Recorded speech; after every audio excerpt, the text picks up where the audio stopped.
Let me begin by expressing my sincere appreciation and thanks to the Biodiversity in Good Company initiative for organizing this important event and for their continued support in engaging German businesses in the mission of conserving and sustainably using biodiversity and sharing the benefits with equity.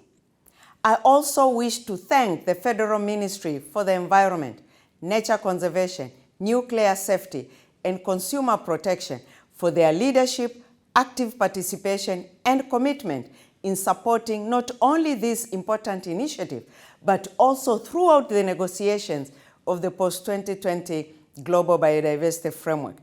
As we strive towards our common 2050 vision, we must look to the global and domestic leadership for solutions that convey a future path where protection and sustainable use of biodiversity is appreciated as a core element for achieving sustainable development. This year, the world is coming together to agree on the post-2020 Global Biodiversity Framework, which will set global goals and targets that will put biodiversity on a path to recovery by 2030 at the latest. This global agreement will be a framework for all, and the engagement of business is critical for its meaningful and successful implementation.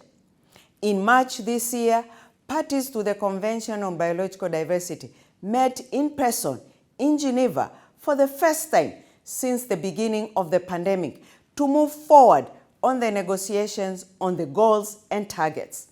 I was encouraged and inspired by the level of support and participation from businesses who were calling on governments for an ambitious and actionable framework.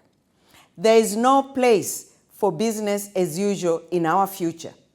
If we do not transform our economic systems and our lifestyles, we are risking our entire economies, livelihood, our health, and more so, our children.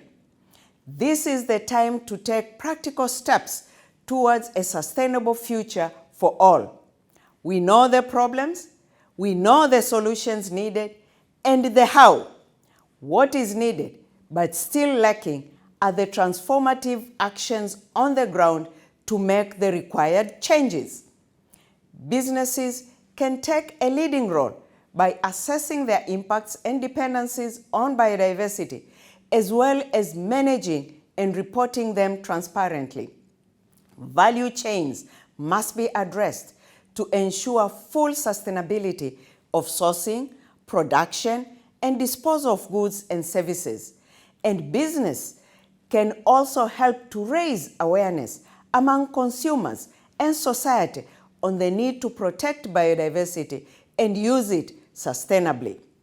The time to act is now, and we have a very small window of opportunity to ensure a sustainable future for all of us, our children, and for our planet. Conference of the Parties 15 will be a major milestone, but the adoption of the post-2020 Global Biodiversity Framework at the next COP will be the beginning of a long journey towards its implementation, and I count on your support, collaboration, and leadership to ensure that we are successful.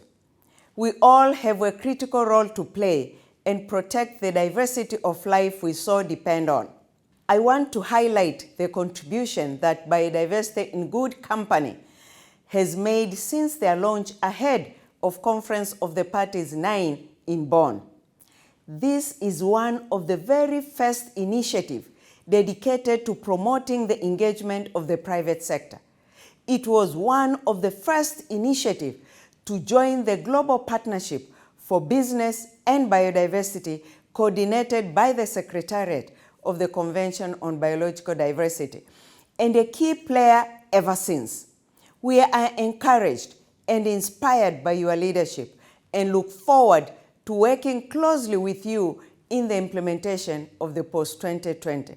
Thank you again for your continued support, and I wish you all a fruitful event.